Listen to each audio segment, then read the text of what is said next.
Hello friends, welcome back to our video lecture series of cyber security. तो हम लोगों ने इसके आगे के लेक्चर में साइबर लॉस की नीड्स एंड इम्पोर्टेंट के बारे में हमने थोड़ा बहुत पढ़ा था। थोड़ा हम रिवाइज कर लेते हैं कि क्या है बेसिक्स, ठीक है। उसके बाद हम थोड़ा आगे पढ़ेंगे। तो cyber law in India needs and importance, ठीक है। उसके और भी हमने पीपीटीज में पढ़े थे कि क्या है उसका नीड्स, क्या है उसकी इम्पोर्टेंस, ठीक है। साइबर क्राइम क्या होता है बेसिकली, साइबर नीड्स की इम्पोर्टेंस क्या है, ठीक है। साइबर लॉ क्या किसके लिए यूज़ किया जाता है, फिर बेसिकली साइबर लॉ क्या है। तो cyber law is what, cyber law is the law that governing the cyber space, ठीक है। Now what is the cyber space include, cyber space include computers, network, software, data, means ऐसी कोई भी जगह जहाँ पे हम इंटरनेट का यूज़ करते हैं, ठीक है। नाउ द साइबर लॉ किसके साथ डील्स करता है, तो cyber law deals with cyber crime, electronics and digital signature, intellectual properties, data protection and privacy, ठीक है। तो बहुत सारे ऐसे फंडामेंटल्स है उसके बारे में। अभी देखते हैं साइबर क्राइम। तो साइबर क्राइम बेसिकली क्या होता है कि अगर कोई भी बंदा कोई क्रिमिनल एक्टिविटी करता है with the use of cyber space, that activity is considered as a cyber crime, ठीक है। अभी आगे हम पढ़ेंगे थोड़ा उसकी कैटेगरीज के बारे में। तो categories cyber crime against person, against property and against government. उसकी भी कैटेगरीज हमने देखी थी जो यहाँ पे मैंने मेंशन की है। आपके लिए सिर्फ एक बार रिवाइज कर रहा हूँ तो देख लो आप एक बार, जो मैंने यहाँ पे ऑलरेडी मेंशन की गई है, एक बार आप पढ़ सकते हो यहाँ पे। Same in same way against property क्या क्या हो सकता है तो भी आप देख लो यहाँ पे जो मैंने मेंशन किया गया है। एंड अगेंस्ट दी गवर्नमेंट वो क्या होता है तो वो भी देख लो, मैंने यहाँ पे मेंशन की है, जो देख सकते हो। और सम अदर क्राइम्स क्या क्या है, मतलब दो और कौन से क्राइम हो सकते हैं उसके ऊपर वो भी आप देख सकते हो यहाँ पे, ठीक है। यहाँ तक हमने पढ़ा था। अभी आज के लेक्चर में हम पढ़ेंगे उसकी स्टेटिस्टिक्स के बारे में और उसके लॉस और उसके एक्ट के बारे में। तो here is the statistics of cyber crime. तो यहाँ पे मैंने एक मेंशन किया कि in the year of 2016 to 2020 how many percentage of cyber crime is going to be increased. Means अगर कोई अटैक्स हुआ है या फिर कोई साइबर क्राइम हुआ है, एटलीस्ट अगर कोई भी एक भी अटैक हुआ होगा तो भी वो उसके अंदर हमने गिना हुआ है। देखो अभी हाल में 2016 में था 75.6% उसका एवरेज रेशियो था, ठीक है। और अभी हाल में in the year of 2020 it going to be increase up to 80.7%, और वो भी आगे के साल में वो बढ़ता ही जाएगा। और अभी हाल में अगर आपको नेट सर्फ करना है तो देख लेना, मीन्स जो भी एक्सपर्ट है उनका ऐसा कहना है कि in the year of 20 to 21 it going to be increase drastically, means वो बहुत ही बढ़ने वाला है साइबर क्राइम। तो आपको अगर साइबर स्पेस यूज़ करनी है तो आपको बहुत ही सावधानी से यूज़ करना होगा उसको, ठीक है। देखते हैं चलो आगे। Now that is the point, IT act वो होता क्या है। तो आईटी एक्ट का फुल फॉर्म है इंफॉर्मेशन टेक्नोलॉजी एक्ट 2000।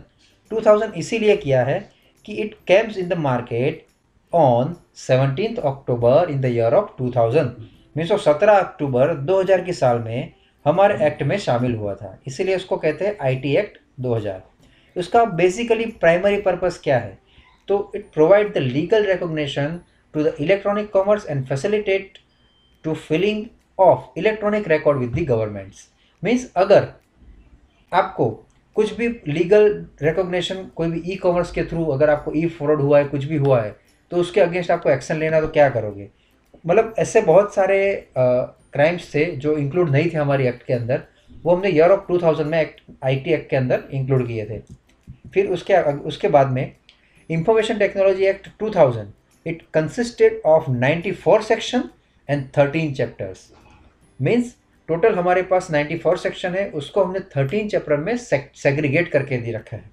उसमें से हम जो थोड़े बहुत है वो पढ़ेंगे, सारे तो पढ़ नहीं सकते इसीलिए, जो भी फेमस है, ठीक है। उसके ऑब्जेक्टिव क्या क्या है, क्यों, तो it provide the legal recognition for the transaction. अगर कोई ट्रांजेक्शन में आपके साथ फ्रॉड होता है तो हम इसमें अप्लाई कर सकते हैं। अगर ई फिलिंग का कोई डॉक्यूमेंट है, ई कॉमर्स है, और कोई एजेंसी के साथ कोई अगर फ्रॉड करता है तो हम इसके साथ मतलब इस एक्ट को यूज़ कर सकते हैं। फिर इस एक्ट को हमने हमारी आईपीसी मतलब जो इंडियन पीनल कोड है उसके अंदर ये हमने ऐड नहीं किया था, तो हमने उसको अमेंडमेंट में द इंडियन एविडेंस एक्ट 1872 उसमें थोड़ा बहुत चेंजेस किया। Then the bankers book evidence act 1891 उसमें भी हमने थोड़ा बहुत चेंज किया। And the last one is reserve bank of India act 1934 उसके अंदर भी हमने थोड़ा बहुत चेंज किया। तो इन सारे एक्ट में हमने आईटी एक्ट का अमेंडमेंट डाल के उसको थोड़ा बहुत चेंज किया है। ठीक है, नाउ उसके स्नैपशॉट और उसकी इंपॉर्टेंस देखते हैं। साइबर लॉ के प्रोविज़न क्या है उसके अंदर इंडिया में उसका वो देखते हैं। ठीक है, और प्रोविज़न में है एक साइड में हम लिखेंगे उसके ऑफेंस मतलब उसके क्राइम क्या है, और दूसरी साइड होंगे उसके सेक्शन मतलब कौन से एक्ट के अंदर आता है वो crime. First one tempering with computer source and document, तो वो एक्चुअली कवर होता है हमारी सेक्शन 43 के अंदर। Now the second one is what, hacking with computer system and data alteration. अगर कोई बंदा आपका सिस्टम हैक करता है और आपके डेटा के अंदर थोड़ा चेंजेस करता है, it covers in the section 66। ये आपको याद रखना है बिकॉज ये एग्जाम में आपको पूछ सकते हैं ये लोग कि कौन से एक्ट के अंदर क्या क्या है। Now the third one is publishing offence information, means अगर आपकी कोई ऐसी इंफॉर्मेशन है जो आपकी पर्सनल है और उसको किसी ने मार्केट में रख दिया, ओपनली पब्लिकली रख दिया, तो वो ऑफेंस आपका आएगा in section 67। Next is what, unauthorise access to protected system, means अगर आपकी सिस्टम प्रोटेक्टेड है और कोई बंदा उसको एक्सेस करता है, that comes in the section 70। Now breach of confidentiality and privacy, means आपकी अगर कॉन्फिडेंशियलिटी और प्राइवेसी को कोई डैमेज करता है, it also comes in the act that is in section 72।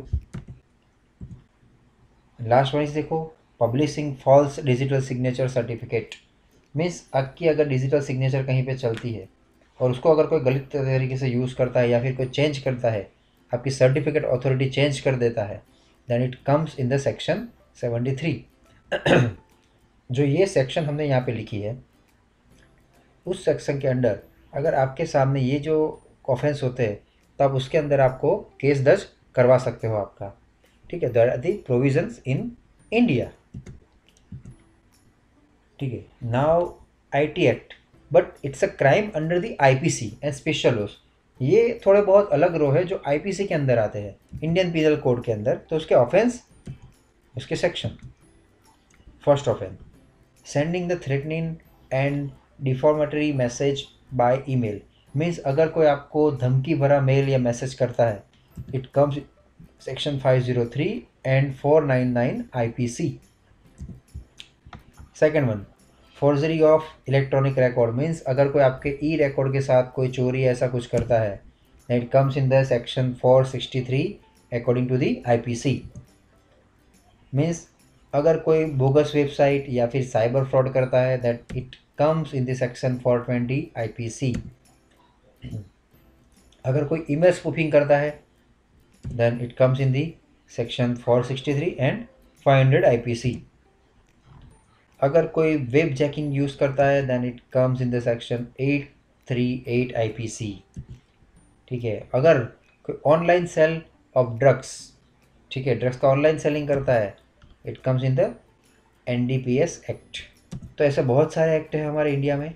ठीक है, दूसरा देखो यहाँ पे online sale of arm, means अगर कोई इलीगली आर्म्स की स्मगलिंग करता है, then it comes in the arms act. But it all act are different, means पहले ये सारे एक्ट अलग थे। जो नीचे के दो एक्ट है NDPS and arms act, it's comes in the special laws. ठीक है, वो स्पेशल लॉ है हमारे, लेकिन उसको हम आईटी एक्ट में भी कवर कर सकते हैं।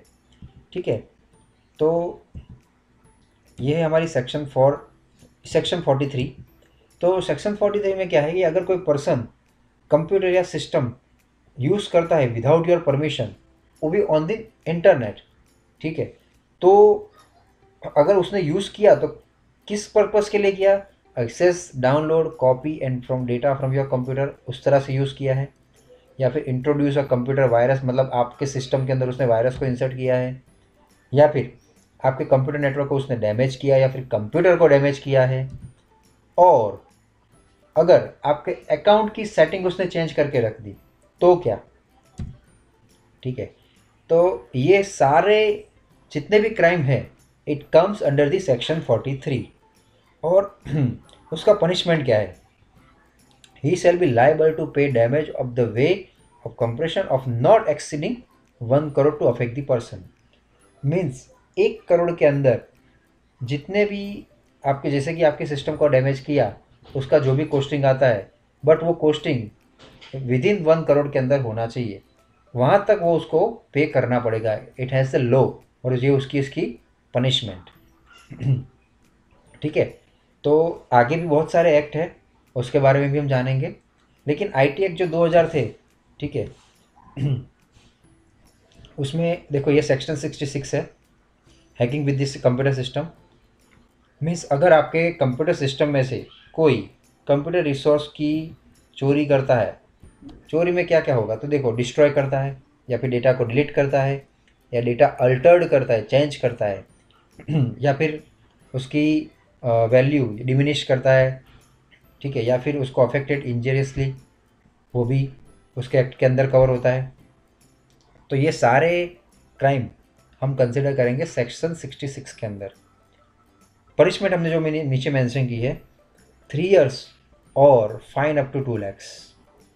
मीन्स देखो हमारे इंडिया के अंदर बहुत सारे आईटी एक्ट है, but peoples are not aware of them.